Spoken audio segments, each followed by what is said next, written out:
So today we're going to see what we can do about this carburetor. There's really nothing actually wrong with it as far as I can tell, but it's just not quite right. It's a Holley 1850. It looks like it has a manual choke, which is just not connected. Okay. There's a bunch of vacuum lines disconnected, hoses, stuff over here. You got this breather tube just open. The fuel line is pinched and really kinked and cracking. That's probably a fire waiting to happen.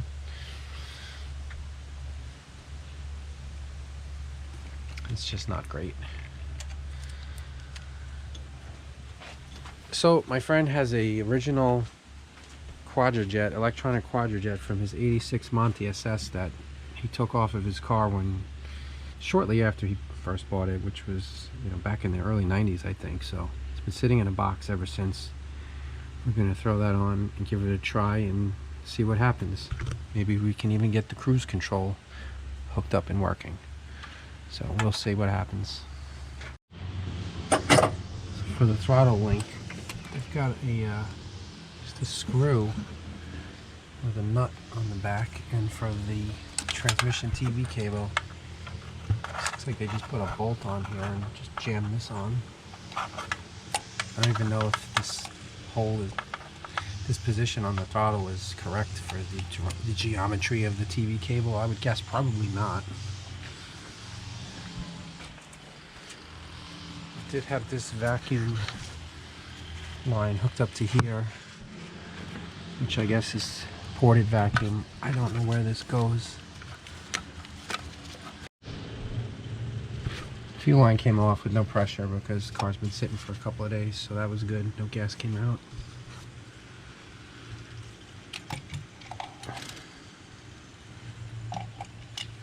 This vacuum hose. Okay.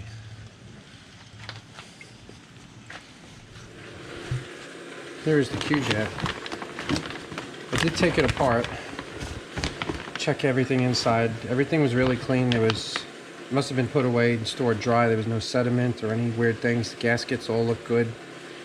But again, it's been sitting for, probably 25 years, something like that. So it'll be interesting to see how it does and if there's any leaks. So they had this adapter plate on here because it's a spread bore manifold, and the Holley is a square bore carburetor.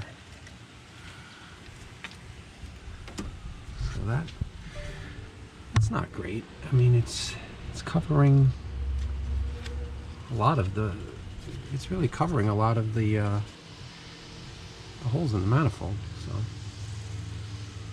it's got to be a little bit restrictive. I get some Allen sockets for these.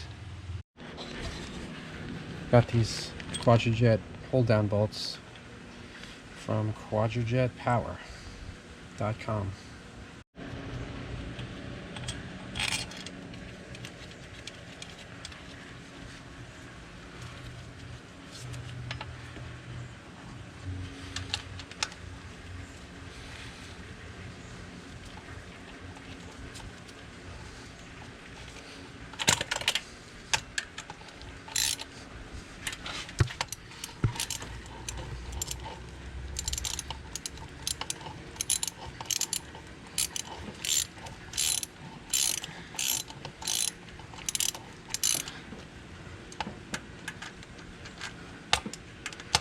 So I think I got everything all set here. There's a bunch of vacuum lines. I don't know where they go, what they do. So I plugged some of them off. I found this wire here. Appears to be for the electric choke. I stuck that on there. And hooked up the brake vacuum line to a port in the back here. Oh, I made a fuel rubber hose. I had this metal little short piece of fuel line that was bent at sort of a 90. So it was pretty close to lining up with where they cut the original steel fuel line. So I just put this short connector piece here. If this carburetor ends up working out well, then I will get one of these new reproduction throttle position sensor. It was just laying there, plug that in. Idle mixture solenoid connector was laying there, plug that in. I think that's it. I am going to give it a try.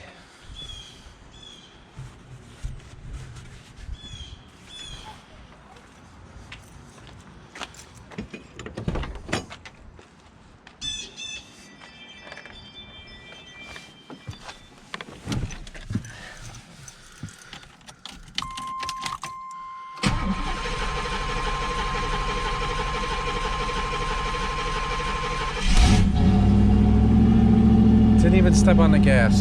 Just cranked it and it started. Now I've got a choke light and a check engine light. Let's go check for fuel leaks.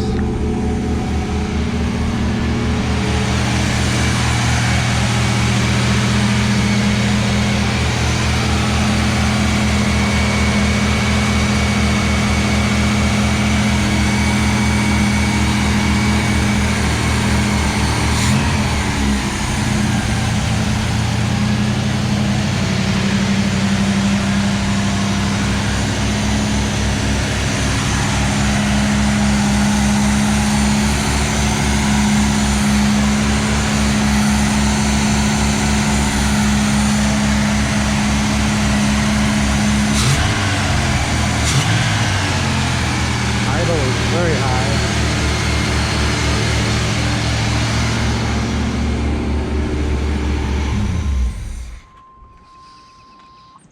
Idle is too high.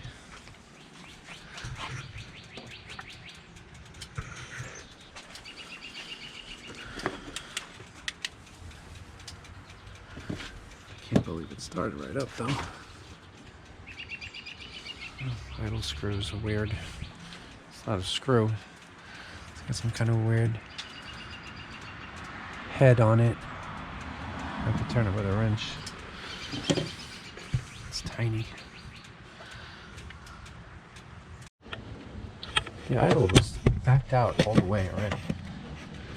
I did find another open vacuum port right in here.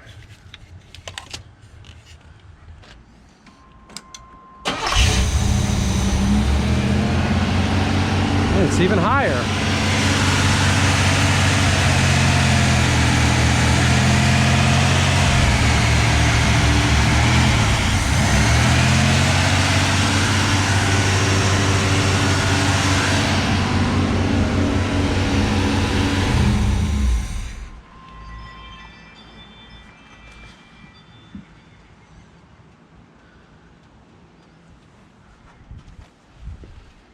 Very strange. Okay, so what I found was, and now it's a little too low. I had to flick this little thing here. The throttle was hung up, something with the choke. The throttle was hung up. Flicked everything and it kind of reset itself. I flicked that little piece there. Looks like we may have to bring the idle up a little bit now.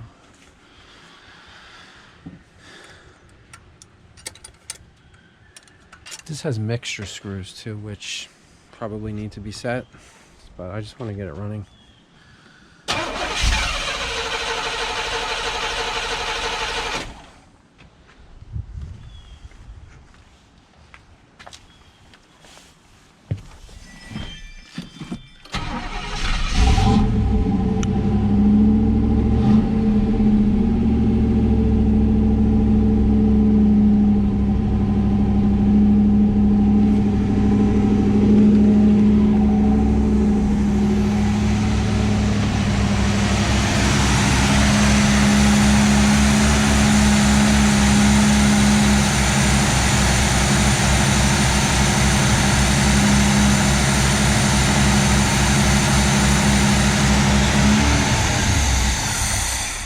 Same thing again. Something is not right over on the choke side, and it's hanging up the throttle,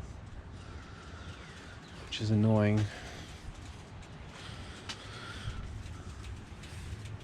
What is going on over here?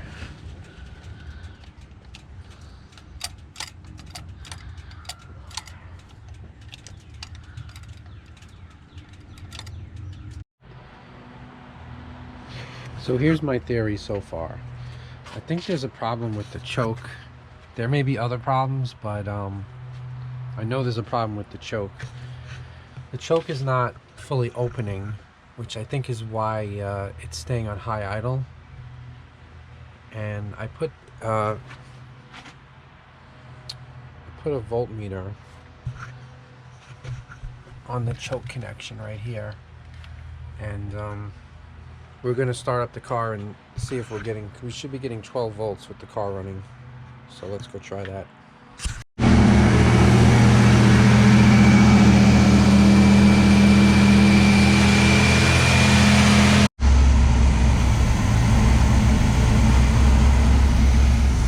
So here's the deal. I don't understand what's going on. So what happens is when the factory choke wire is hooked up, I'm getting about 1 volt at the connection to the electric choke. When I take the connector off and probe it, I'm getting 14 volts. And then this happens. So definitely problems here. I don't even know where to begin. Alright, so here's the deal, guys. Really just could not get this Quadrajet to work right. I've been playing around with it for hours. It's very hard to get it to idle smoothly. The car keeps stalling. After playing with the idle mixture screws, the idle adjustment, I can get it to idle and then turn the car off, come back an hour later, whatever, 2 hours later, 30 minutes later, try to start the car, doesn't want to idle, keeps dying. I think there's a vacuum leak somewhere. I couldn't figure out where. I plugged off all the ports, still had the problem. I was spraying carb cleaner. The only place that changed the idle and actually brought the idle up was when I sprayed down on this corner area here. But I mean, the gasket looks fine. I don't see anything glaring as to why it would have a vacuum leak there. And I'm just really not into taking this thing all apart again and trying to reseal it. These electronic Quadrajets are pretty complicated for people like me who don't really know how they work and how to work on them. I mean, mechanically on it, everything looks fine to me, but who knows what's going on. There's electronic mixture control. I don't know if this idle compensator thing here, this idle mixture adjustment is set right. I just really don't want to waste hours on this. I thought, you know, if I put this Qjet on and it worked straight out of the box, great, so be it. But it doesn't. So for now, I'm just going to go back to the Holley that was on there, the 1850. I trimmed up the gasket a little bit because the way they had this gasket, it was a square gasket, and with this adapter, this spread bore intake adapter, it was just pretty much blocking off most of the airflow. So I trimmed the gasket, got it trimmed out as best I could for now. I think what the plan is going to be going forward is just, like I said, put the Holley back on. The distributor on the car is still hooked up to the computer. I don't know if the Advance is working at all. So I think I'm just going to take it old school. This car is, you know, it's not a show car or anything. I'll probably save the pieces in case I sell it and anyone ever wants to bring it back to original. I will keep the pieces, but I'm going to remove all of these tubes, these emissions things. The EGR was already removed by somebody. I think I'm going to get a Edelbrock intake. I was looking at the Performer EPS. Don't really know much about them, but it seems like people like them. Pretty reasonable price. And Summit has a distributor, just a regular HEI distributor. It's $100. Seems to have good reviews.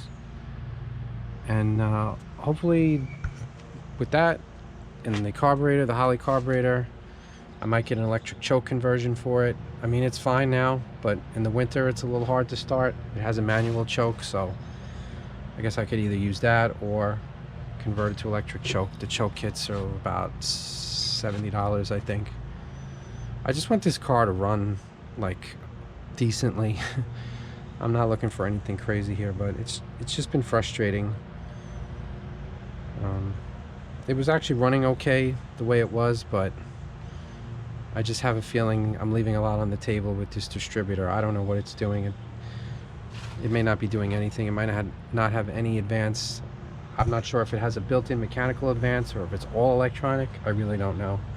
So if anyone knows how these things work, shoot me some info in the comments. I'm open for suggestions.